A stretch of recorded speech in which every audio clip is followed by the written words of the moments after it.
오늘 목사님이 영화 같은 이야기를 하려고 합니다. 최근에 영화 본 거 있어요? 있어요? 뭘 봤어요? 기생충? 뭐 봤어요?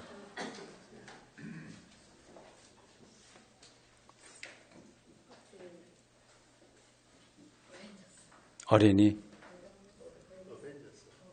어벤져스요? 예.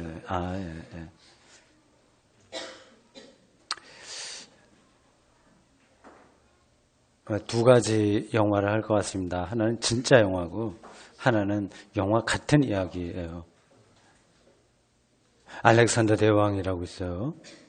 들어봤죠? 알렉산더 대왕. 대단하죠?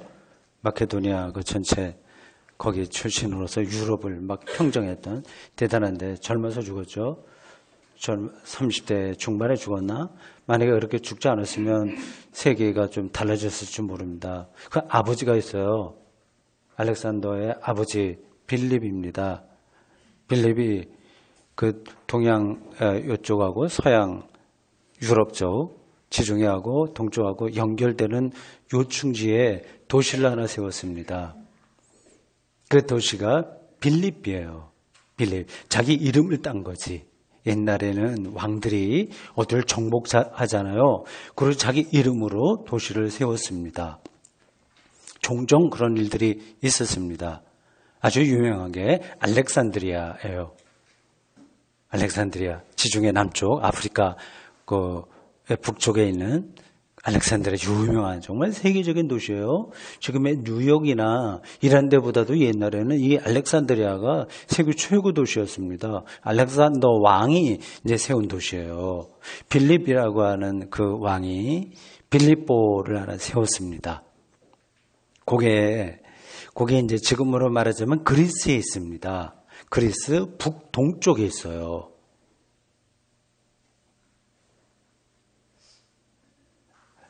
예수님의 제자, 12제자는 아니지만 제자라고 할 수 있는 사람 중에 한 사람이 그 빌립보에 들어가서 교회를 세웠습니다. 그게 유럽의 최초 교회야.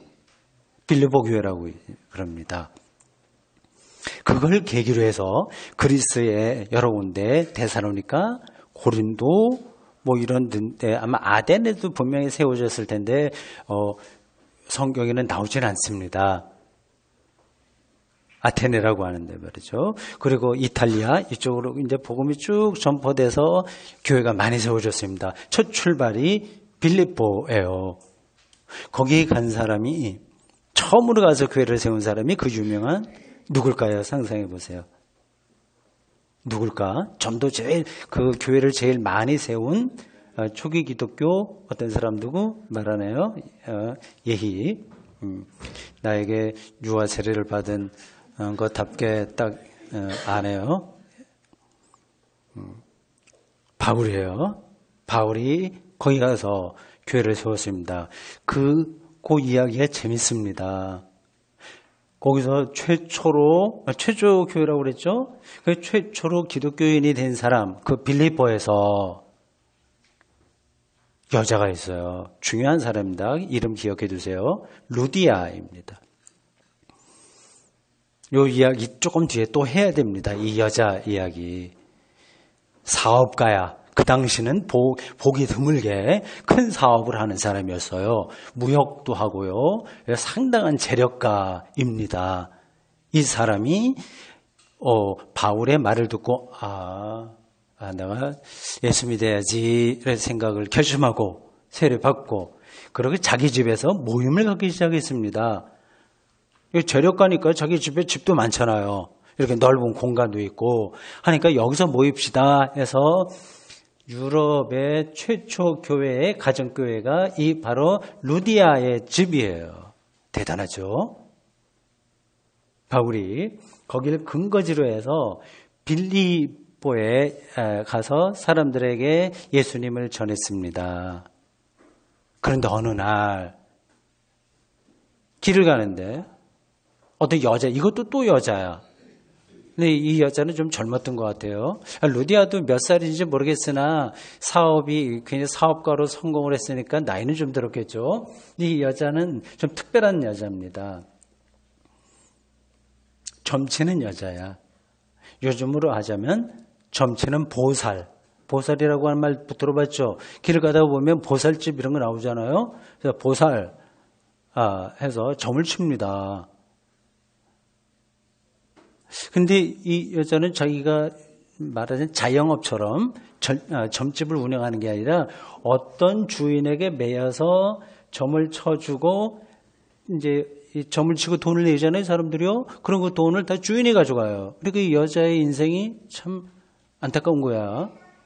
이 여자가 이 바울이 이렇게 지나가는 걸 보고 큰 소리로 자 보십시오 하면서 오늘 성경 보니까 사도행전 16장 17절에 그렇게 얘기합니다. 계속 따라오면서 야, 이 사람들은 제각기 높은 하나님의 종들이다.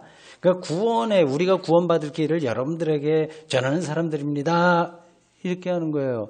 그러니까 바울이 듣기에 칭찬하는 말인데 듣기 좋았겠어요? 싫었겠어요? 당연히 좋아야지. 우리 인정해 주니까. 어떤 사람이 이제 목사님에게 저분은 정말 하나님의 말씀을 잘 바르게 전하는 참 좋은 목사님입니다. 이렇게 얘기해 주면 기분이 좋잖아요. 그거 비슷한 겁니다. 그런데 이 여자가 매일 그러는 거야. 만날 때마다. 귀찮은 거죠. 좋은 말도 한두 번이거든요. 그러니까 이 바울이 이게 좀 문제가 있다 생각한 거죠. 저 여자가 제정신이 아니구나 그런 생각을 했습니다. 그리고 그 점치는 보살이라고 할 수 있는 이 여자에게 이렇게 말했어요. 오늘 성경 이야기를 조금 바꿔서 합니다. 여보세요. 지금 점치는 걸로 그렇게 사는데 그렇게 해서 먹고 사는 것도 아니고 다 주인한테 주고 혹사다 가는 거 아닙니까? 억울하게 노동력 다 착취당하고 하는데 그리고 당신이 점친다고 해서 다 맞는 것도 아니고 그거 좀 이렇게 확률로 이렇게 저렇게 얘기할 뿐인데 그렇게 살지 마십시오. 아마 어떤 다른 것에 우리 생각이 막 흩어져 갖고 그런 것 같은데 그러지 말고 예수를 잘 믿으시면 바르게 살 수 있습니다.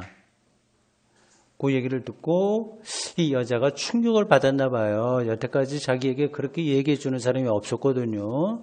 뭐 지금 목사님이 간단하게 얘기한 거 말고 더 얘기했겠지. 설득력 있게 했겠죠. 그래서 이 여자가 이제 점치는 걸 때려친 거야. 그렇게 되면 누가 가장 손해를 볼까요? 주인이거든, 이 주인. 이 여자를 고용해서 점치게 하고 돈 벌던 주인이 이제 완전히 손해보는 거죠. 그래서 이 주인이 사람들 선동해서 돈이 좀 있었겠죠. 많이 그래서 돈도 주고 일당 주고 해서 사람들 모아다가 막 그렇게 하는 거예요. 이 사람들 그냥 뒀다가는 이게 우리 빌립보 경제가 완전히 파탄난다. 안 되겠다. 이렇게 시장거리 가서 사람들을 선동했고, 그리고 바울, 그리고 실라, 이 두 사람을 이제 막 끌고 가면서 사람들이 막 이제 몰아가는 거예요. 그러면서 거기 로마의 관리인, 이 빌립보가 로마 직할 도시거든요. 그래서 거기에 로마 공무원이 나와서 최고층의 치안 책임자로 다스리고 있었습니다. 데리고 와서 그렇게 고발했습니다. 저 사람들은 유대인인데, 유대인 맞아요. 근데 우리 로마 사람들이 지키지도 못할 풍속, 뭐 하나님께 예배하고, 뭐 이렇게 저렇게 하고, 예수 믿으라 하고, 그리고 뭐 주의를 지키라 하고, 뭐 그런 것들 한다. 우리가 지키지도 못할 거 한다. 큰일 난다. 뒀다가는 이 완전히 치안이, 이 사회가 복잡해져서 안 된다. 그렇게 고발했습니다. 많은 사람들이 와서 그렇게 하니까 이 치안 책임자도 어쩔 수 없이 이 바울과 실라를 붙들어서 일단은 그 당시에는 이 죄인이 붙들으면 두들겨 패야 돼요. 겁을 줘야 되지. 꼼짝 못하게 해야 되지. 그렇게 맞으면 사람들은 약해져 갖고 자기가 안 했어도 했다 그렇게 말을 하게 되거든요. 그래서 로마가 얼마나 강력한 나라입니까? 그래서 막 두들겨 패고 채찍으로 때리고 뭐 정신없이 그렇게 해놓고 감옥에다 가뒀습니다. 그 당시 감옥은 다 지하예요. 아니, 죄수들을 이렇게 아주 그럴듯한 건물을 지어서 지금처럼 감옥서 그런 거 할 수 없거든요. 그러니까 동굴 같은데 저 깊숙이 땅굴 이런 데다가 몰아넣습니다. 문을 잠가버리고. 그리고 발에다가는 오늘 성경 보니까 착고를 채웠다고 합니다. 그러니까 수갑을 채우는 거하고 비슷한데 이제 끌어올 때는 포승줄로 수갑을 이렇게 손을 묶지만 몸을 딱 묶지만 그 감옥에 들어가서 그렇게 하면은 뭐 감옥에서도 화장실 가야 되고 그렇게 해야 되잖아요. 안 되게 손은 풀어주고 이게 다리라고 한다면 여기다가 이제 쇠로 딱 묶고 쇠사슬로 해서 벽에다가 딱 못 쳐서 꼼짝 못하게 하는 겁니다. 이게 착고예요. 그러니까 2중, 3중 꼼짝 못하게 만드는 거죠. 바울과 실라가 그런 처지에 떨어졌습니다. 거기서 참 낙심될 만한 상황이죠. 우리 신사가 왜 이렇게 됐나? 하나님의 일을 하려고 했는데 하나님이 살아계시다면 왜 이런 일이 나에게 벌어졌나? 그렇게 할 만도 한데 바울과 실라는 그렇게 하지 않고 성경에 보니까 기도하고 하나님을 찬송했다고 하는 겁니다. 기도했다. 지금 우리가 이렇게 힘들지만 하나님의 선한 뜻이 있으시겠지요. 저희를 붙들어 주십시오 하고 그런 기도를 드리고 또 찬송가라고 한다면 시편에 나와 있듯이 하나님은 전능하시다. 하나님을 찬양합시다. 그런 찬송을 불렀어요. 그러니까 같이 있었던 죄수들도 들었다고 합니다. 여기까지는 그냥 일반적인 거예요. 뭐 별로 재미도 없어요. 그죠? 갑자기 이 옥토가 막 흔들리는 거예요. 막 흔들려요. 그러더니 이 착고 이게 풀어지고 그리고 감옥 문 이게 열리고 이런 일들이 벌어지는 겁니다. 이렇게 되면 당연히 바울과 실라는 천천히 여유 있게 걸어서 밖으로 나가도 돼요. 당연히 그랬어야죠. 나 같아도 그랬을 거야. 하나님이 나를 이렇게 바깥으로 인도하시는구나. 좋지. 나가야지. 나중에 가서 간증해야지. 이렇게 했을 겁니다. 그 상황을 본 간수가 이거 죄수들 다 놓쳤다. 미리 짐작한 거죠. 미리 짐작하고 이러면 이제 큰일 나거든요. 그래서 칼을 빼서 죽으려고 했어요. 자살하려고 했습니다. 그때 바울이 보고 여보시오. 그렇게 하지 마시오. 우리 나가지 않고 여기 있습니다. 간수로서는 믿을 수 없는 일이 벌어진 겁니다. 간수가 그 바울 앞에 와서 선생님들을 보니 참 보통 내공 있는 분들이 아닙니다. 아마 특별한 분들 같은데 어떻게 해야 구원을 얻습니까? 뭐 그런 얘기를 하고 뭐 이렇게 쭉 그 다음에 진행돼요. 그래서 이제 바울과 실라가 나중에 풀려나게 됩니다.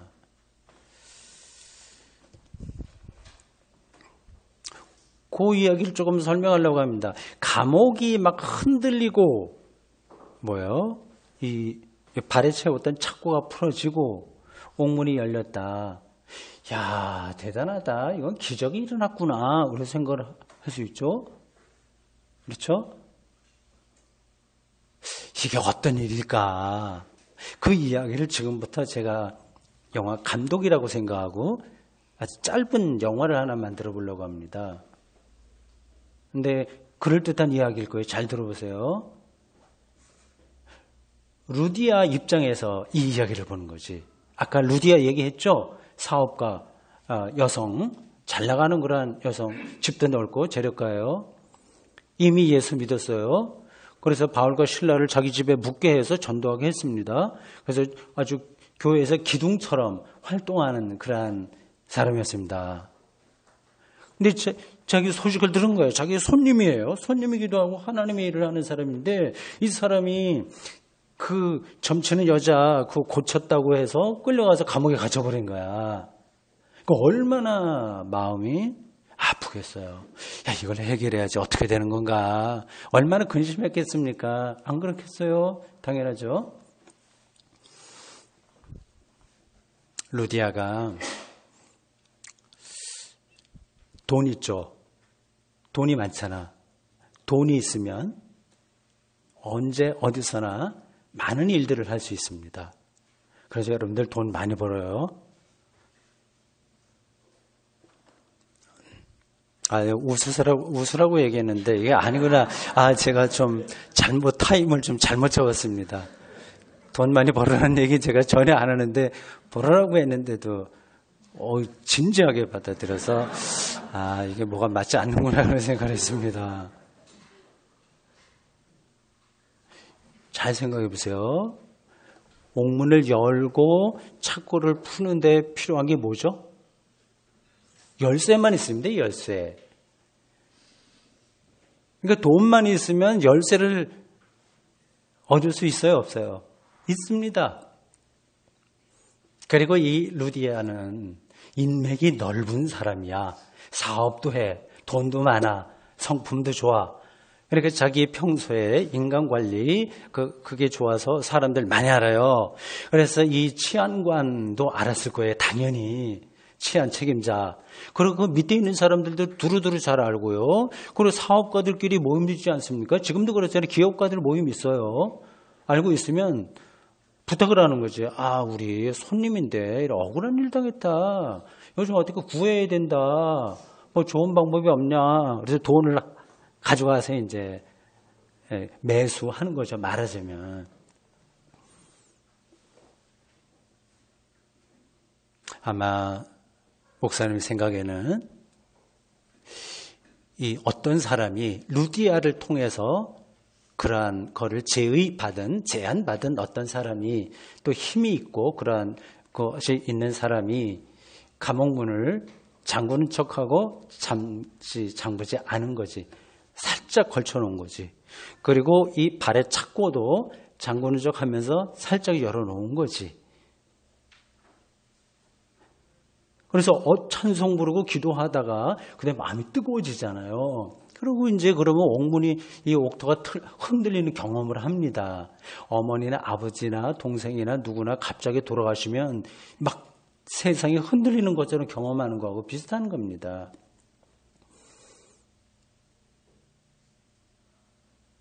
옛날에 목사님이 아주 재미있게 본 영화가 한 편 있습니다. 이건 진짜 영화예요. 배너라고. 배너. 유대의 아주 명문가 배너가 있었습니다. 배너라고 있는 사람이 근데 로마 시대죠. 그래서 억울하게 친구의 누명과 모함을 받아서 노예로 팔려가요. 그래서 로마의 함선, 군함이지. 그런데 맨 밑바닥에 가서 노 젓는 일을 하는 거예요. 그 당시 전쟁은 배들이 얼마나 빨리 노를 져서 속도를 내느냐에 따라 달라집니다. 속도를 내서 옆에 배가 있다고 하면 이 배가 속도를 내서 옆을 받아버린다거나 이렇게 하면 전쟁에서 승리하는 거예요. 그러니까 노예들이 다 그 일을 했습니다. 힘 좋은 노예들이 거기서 계속해서 그 노만 줬습니다. 그게 승부가 거기에 달려 있어요. 근데 배너가 거기 그 일을 했거든요. 근데 적 함선이 나타나면 노예를 맡은 사람들이 와서 발에 이 착고를 채웁니다.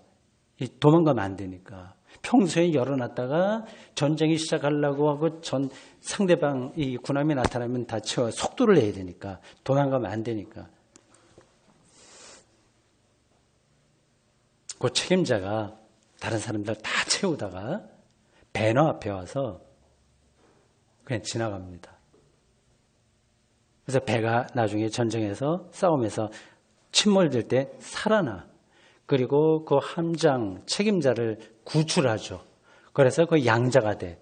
그래서 로마 최고 높은 자리까지 이렇게 올라간다는 얘기입니다. 그 비슷한 이야기예요. 그거 가능하지 않습니까?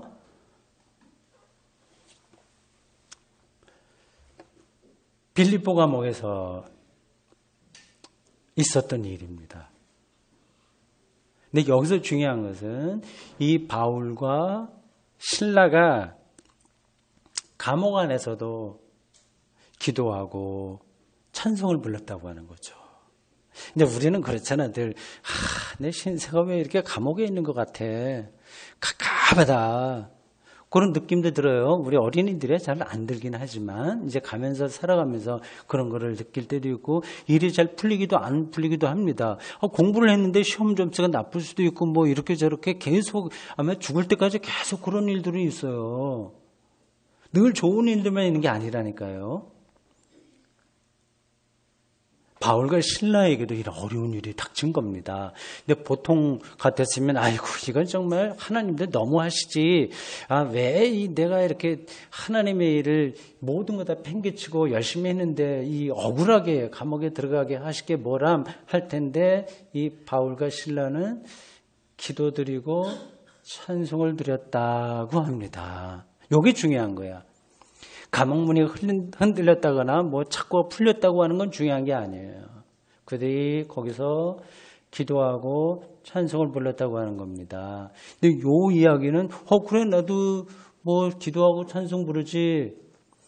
오늘도 우리가 예배 드리면서 그렇게 불렀지. 그것만을 가리키는 게 아니에요. 그것도 필요하죠. 근데 더 중요한 것은 기도했다고 하는 거하고 찬송을 드렸다고 하는 것은 자기 삶을, 인생이라고 하는 말 무슨 말인지 알죠? 네, 자기가 살아가는 우리의 삶이에요. 그거를 하나님과의 관계에서 생각했다고 하는 거지. 그게 뭔가, 교회에서는 그런 얘기 많이 하는데 그게 도대체 뭘까? 그 생각할 수 있습니다. 오늘 이 바울과 신라가 이 자살하려고 하는 간수에게 한 이야기를 잘 다시 한번 기억하세요. 주 예수를 믿으면 그러면 너와 네 집이 구원을 얻으리라고 하는 거였어요.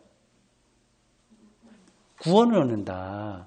그러니까 이거예요. 잘 들어보세요. 우리가 이렇게 공부 잘해갖고 또 좋은 직장을 갖고 돈 많이 벌고 그런다고 해서 구원받는 게 아닙니다. 예수를 믿어야 구원받는다고 오늘 바울이 이야기하고 있습니다. 이게 좀 어려울 거예요. 그래도 좀 실감이 안 난다 그런 생각을 할 겁니다. 그거를 조금만 제가 한 5분만 설명하겠어요. 이 구원받는다는 말을 행복하다는 말로 바꿔서 생각해 봐요. 행복하다. 그러니까 예수를 믿어야 행복합니다. 그 얘기죠. 그 예수 믿지 않아도 행복할 수 있는데 나는 스마트폰만 있으면 행복한데 맛있는 거 먹고 그렇게 하면 행복한데 그럴 수도 있어요. 근데 잘 생각해 보세요. 사람이 언제 행복한가 잘 생각해 보세요. 언제 행복한가? 목사님 입장에서는 그리고 여태까지 제가 신학 공부를 하고 지금까지 살아온 과정을 통해서 보면 가장 행복한 것은 좋은 사람과 함께 있는 거예요. 정말 좋은 사람과 함께 있는 거. 많이 배부르게 먹는 거 이거는 배불렀다 배고팠다 하는 건데 좋은 사람하고 같이 있는 게 가장 행복한 겁니다. 그래서 여러분들은 누구하고 같이 있는 게 제일 좋아요? 제일 좋은 사람이 누구예요? 되게 엄마 아니면 아빠라고 할 겁니다. 다른 건 없어도 괜찮아. 엄마, 아빠가 있으면 그래 행복한 거예요. 가난한 집 아이들도 아주 가난해도 그러니까 아버지가 막 책임감도 없고 막 깽판 치듯이 하더라도 그 아이는 아버지, 어머니를 정말 좋아합니다. 그분 이제 아버지, 엄마하고 같이 있는 게 좋으니까 그런 거예요. 근데 아버지, 아빠와 엄마가 좋긴 하죠. 그런데 예수님은 비교할 수 없을 정도로 좋은 분인 거예요.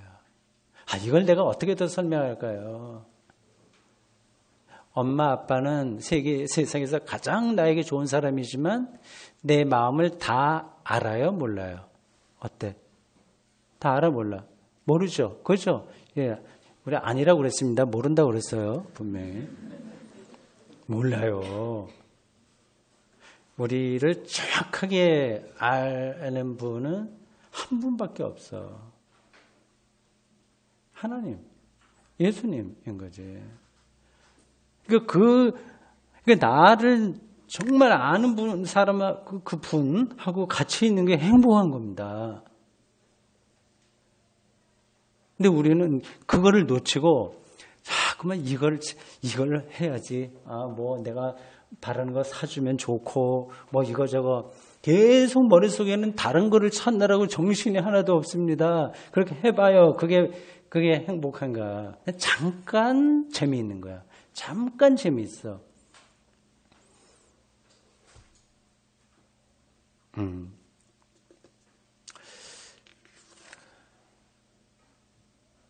바울과 실라 참 좋은 우리 선배였습니다. 빌립보 감옥에서 기도하고 찬송을 불렀고 자기의 삶을 예수님 하나님과의 관계 속에서 또 풍성하게 누렸던 사람. 예, 우리는 그런 신앙으로 살아갑니다. 잘 기억해 두세요. 바울과 실라 빌립보 감옥에서. 우리 어린이들만 한번 따라해 볼래요? 바울과 실라 빌립보 감옥에서. 해봐요. 시작. 같이 해볼까요? 시작. 네, 꼭 기억해 두세요. 그 말을. 기도하겠습니다. 주님, 오늘 저희들 아주 오래전 빌립보 감옥에서 있었던 아주 특별한 일, 그러나 아주 일상적인 일, 그러나 생명의 깊이가 너무 깊어서 놀라울 수밖에 없는 정말 우리에게 필요한 이야기를 들었습니다. 바울과 실라 빌립보 감옥에서 있었던 일을 저희들이 잊지 않고 살아가게 붙들어 주십시오. 예수님의 이름으로 기도합니다. 아멘.